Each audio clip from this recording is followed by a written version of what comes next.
Hello friends, हम वापस आ गए हैं एक और मूवी की स्टोरी की एक्सप्लेनेशन के साथ।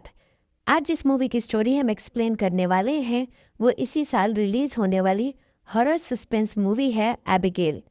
फ्रेंड्स, ये एक बहुत ही इंटरेस्टिंग मूवी है और हमें यकीन है कि हमारी स्टोरी एक्सप्लेनेशन को सुनने के बाद आप इसको देखेंगे तो आप इसको और ज़्यादा इंजॉय कर सकेंगे। तो चलें, बिना टाइम वेस्ट किए हम चलते हैं मूवी की स्टोरी की तरफ। तो दोस्तों, फिल्म की शुरुआत में हमको एबिगेल नाम की एक बच्ची को दिखाया जाता है जो एक बैले डांस कर रही है। दूसरी तरफ हमको दिखाया जाता है कि 6 लोग बाहर से उस पर नजर रखे हुए हैं क्योंकि वो उसको किडनैप करने के इरादे से आए थे।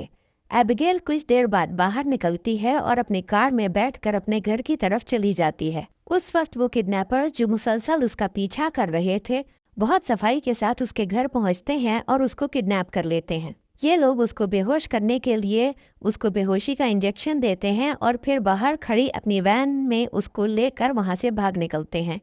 यहाँ से ये लोग एक वीरान जगह पर बनी हुई एक हवेली में जाते हैं जहाँ पर लैम्बर्ट नामी एक आदमी उनका इंतज़ार कर रहा था। अब हमको पता चलता है कि ये पूरा ऑपरेशन लैम्बर्ट ने ही प्लान किया था क्योंकि एबिगेल का बाप बहुत ही ज़्यादा अमीर आदमी था और ये लोग उससे एबिगेल के बदले $50 मिलियन मांगने का इरादा रखते थे, जिसमें उस टीम के हर मेंबर को बराबर का हिस्सा मिलना था। लैम्बर्ट कहता है कि उन लोगों को एबिगेल को उस हवेली में सिर्फ 24 घंटे तक रखना होगा।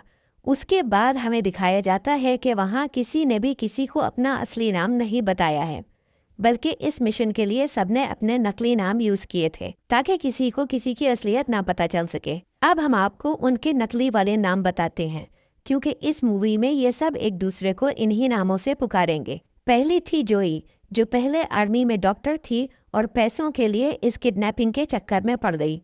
फिर था फ्रैंक, जो इससे पहले एनवाईपीडी पुलिस में डिटेक्टिव था।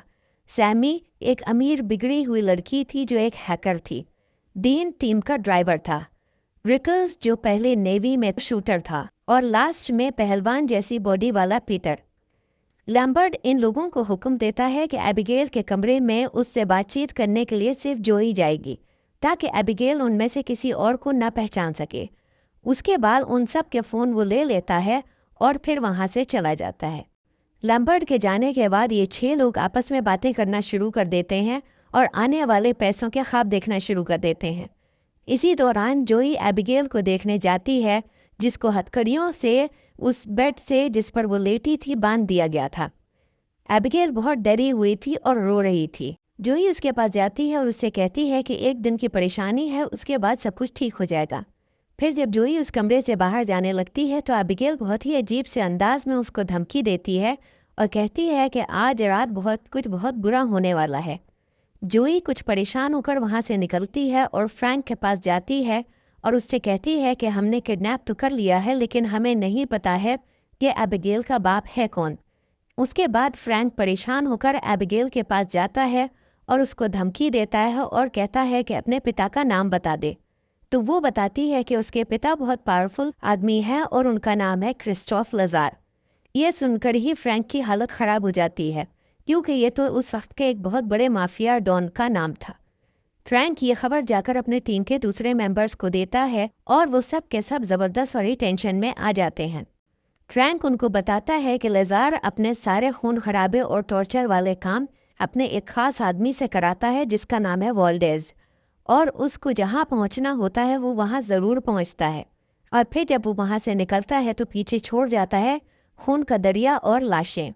और अब यकीनन वॉल्डेज यहाँ आकर उन सबको मार डालेगा। ये सब सुनकर उन सब की हालत ख़राब होने लगती है। उसके बाद डीन घर की तलाशी लेने के लिए बाहर जाता है और नीचे बेसमेंट में चला जाता है जहाँ उसको कोई बहुत अजीब तरीके से खींचता है और उस पर हमला कर देता है। उसकी चीखों की आवाज़ सैमी सुनती है तो वो भागती हुई वहाँ पहुँच जाती है। वहाँ पर उसको डीन का कटा हुआ सर और उसकी बुरे हाल में पड़ी हुई डेड बॉडी मिलती है। अब सबको लगने लगता है कि वोल्डेज यकीनन वहाँ पर आ चुका है। इस सब से डर कर रिकल्स कहता है कि उसको कोई पैसा नहीं चाहिए और वो पीटर के साथ मिलकर वहाँ से निकलने की कोशिश करता है। लेकिन उस वक्त तक उस घर का होम सिक्योरिटी सिस्टम एक्टिवेट हो चुका था और अब इनमें से कोई भी घर से बाहर नहीं जा सकता था। जोई अब सीधी एबिगेल के पास जाती है और उससे पूछती है कि ये सब क्या हो रहा है। तो एबिगेल उससे झूठ बोलती है कि फ्रैंक ही वेल्डेज है। तो जोई ये बात फौरन जाकर रिकल्स को बताती है। रिकल्स वहां से जाता है ताकि वो फ्रैंक से बात कर सके।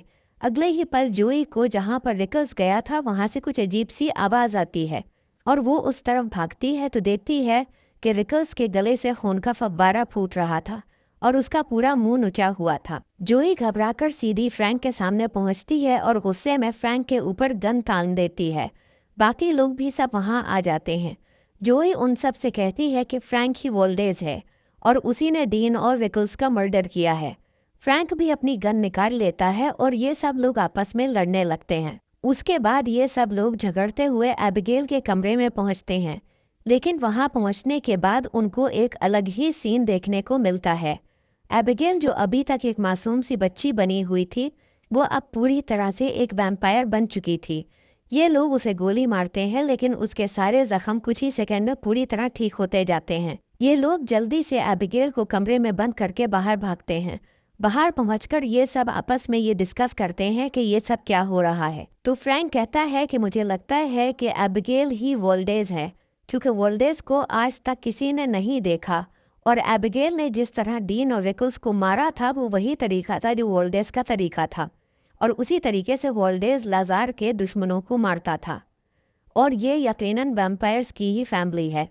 अब ये सवाल था कि एक वैम्पायर को मारा किस तरह जाए।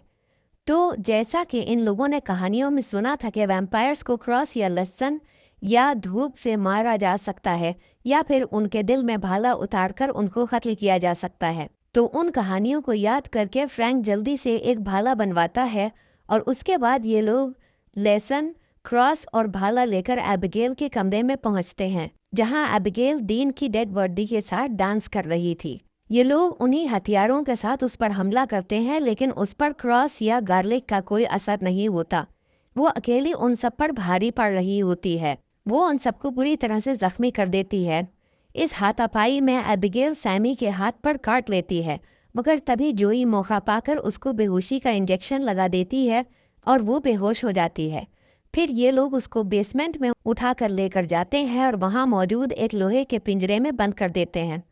कुछ ही देर बाद एबिगेल को होश आ जाता है। फिर वो उन सबको बताती है कि वो हजारों साल से अपने फादर के दुश्मनों को इसी तरह ख़त्म कर रही है और ये कि लैम्बर्ट भी उसी के प्लान को फॉलो करते हुए उन सबको वहाँ लाया था। वो उनसे कहती है कि उन सब ने उसके फादर का किसी न किसी तरह से नुकसान किया था, जैसे सैमी ने हैकिंग करके लेजार के मिलियंस ऑफ डॉलर्स चुरा लिए थे और पीटर ने धोखे से लेजार की एक गैंग से पैसे चुराए थे। फ्रैंक जो पहले एक पुलिस ऑफिसर था उसने लेजार के आदमियों को अरेस्ट करके जेल करवाई थी और जोई जो पहले एक डॉक्टर थी उसकी एक गलती की वजह से लेजार के पार्टनर की मौत हो गई थी, जिसकी वजह से लेजार का लाखों का नुकसान हुआ था। एबिगेल कहती है कि वो अब चुन चुनकर उन सबको मारेगी। अब ये लोग फ्रैंक को एबिगेल पर नज़र रखने के लिए वहाँ खड़ा करते हैं और खुद बाहर चले जाते हैं ताकि वहाँ से निकलने का रास्ता ढूंढ सके। मगर एबिगेल जो अभी तक उन लोगों के साथ गेम खेल रही थी वो आसानी के साथ उस पिंजरे को तोड़कर बाहर निकल आती है और वो फ्रैंक के ऊपर हमला करती है। वो फ्रैंक को मारने ही वाली थी कि सामने से उस वक्त जोई पहुंच जाती है और वो सामने की खिड़की को वहां पड़े हुए एक हथौड़े से तोड़ देती है, जिसकी वजह से वहां से सूरज की रोशनी सीधी एबिगेल के ऊपर पड़ती है और एबिगेल का हाथ फटकर खींचड़े हो जाता है। मगर तभी वो लोग देखते हैं कि उसका हाथ दोबारा से उगना शुरू हो जाता है। अब फ्रैंक और जोई सबको लेकर लाइब्रेरी में जमा हो जाते हैं, जहां एक बड़ी सी खिड़की से बहुत सारी सूरज की रोशनी अंदर आ रही थी। अब ये लोग दो दो करके ग्रुप्स में बढ़ जाते हैं और वहां से निकलने का रास्ता ढूंढना शुरू कर देते हैं। जोई फ्रैंक के साथ थी और सैमी पीटर के साथ। फिर हम देखते हैं कि सैमी जिसको एबिगेल ने काट लिया था उसके माइंड को दूर से ही एबिगेल कंट्रोल करना शुरू कर देती है, क्योंकि अगर किसी को कोई वैम्पायर काट ले तो वो भी वैम्पायर ही बन जाता है और वो उसके वश में चला जाता है। सैमी जो अब फुल वैम्पायर बन चुकी थी सबसे पहले पीटर को मार देती है और वो जानवरों की तरह पीटर पर हमला करती है और उसके गले को काट कर उसका खून पीना शुरू कर देती है। पीटर की चीखें सुनकर जोई और फ्रैंक भागते हुए वहां आते हैं और पीटर के मरते ही सैमी उन दोनों पर भी हमला कर देती है। लेकिन जोई देखती है कि ऊपर से सूरज की रोशनी कुछ नीचे की तरफ आ रही थी। वो फौरन ही सामने पड़ा हुआ एक आईना उठाती है और सूरज की किरणों को सैमी पर रिफ्लेक्ट कर देती है, जिसकी वजह से सैमी बम की तरह फटकर खत्म हो जाती है। तभी वहां पर अचानक एक खुफिया दरवाज़ा खुल जाता है और ये दोनों उसमें से अंदर होते हुए एक कमरे में पहुंचते हैं, जहां पर उनको वैम्पायर बना हुआ लैम्बर्ट मिलता है। लैम्बर्ट सबसे पहले जोई का गला दबाकर उसको बेहोश कर देता है। फिर वो फ्रैंक से कहता है कि वो 2 साल से वैम्पायर बनकर एबिगेल और उसके बाप लिजार की गुलामी कर रहा है और वो उसका बदला एबिगेल और लिजार से लेना चाहता था। वो फ्रैंक को आइडिया देता है कि वो फ्रैंक को वैम्पायर बना देगा, फिर वो दोनों मिलकर एबिगेल और लिजार को मार देंगे। फ्रैंक उसकी बात सुनकर राजी हो जाता है। लैम्बर्ट फ्रैंक को गले पर काट लेता है और वो भी वैम्पायर बन जाता है। लेकिन वैम्पायर बनते ही फ्रैंक सबसे पहले लैम्बर्ट को ही मार देता है, क्योंकि लैम्बर्ट ही था जिसने उन लोगों को उस हवेली में फंसाया था। लैम्बर्ट को मारने के बाद फ्रैंक को एहसास होता है कि वो बहुत पावरफुल हो चुका है। उसके सारे जख्म ठीक हो रहे होते हैं। अब वो जोई को मारने के लिए आगे बढ़ता है, लेकिन तभी वहां पर एबिगेल आ जाती है। अब वहां फ्रैंक और एबिगेल के बीच में जबरदस्त वाली लड़ाई होती है। फ्रैंक, जो अब बहुत पावरफुल हो चुका था, एबिगेल को बुरी तरह जख्मी कर देता है।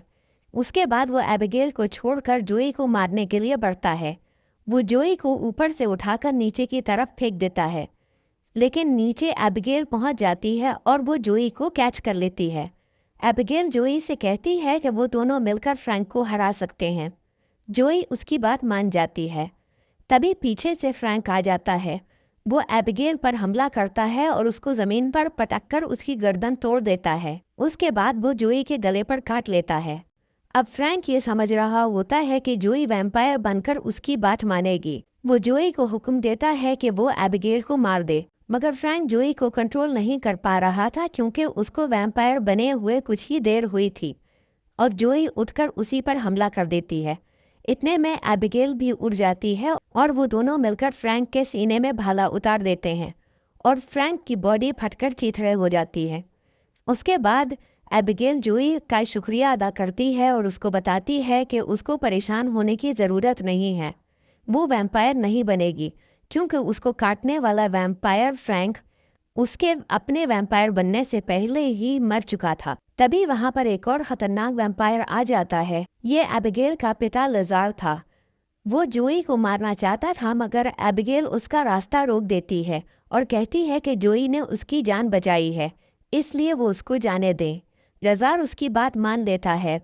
हवेली के दरवाजे खुल चुके थे और जोई फौरन ही वहां से निकल जाती है और मूवी यहीं पर ख़त्म हो जाती है। फ्रेंड्स, ये एक्सप्लेनेशन आपको कैसा लगा हमें ज़रूर बताइएगा और ये भी बताइएगा कि नेक्स्ट स्टोरी एक्सप्लेनेशन आप कौन सी मूवी का देखना चाहेंगे। इस तरह के और अपडेट से जुड़े रहने के लिए please like, share and subscribe. Thank you.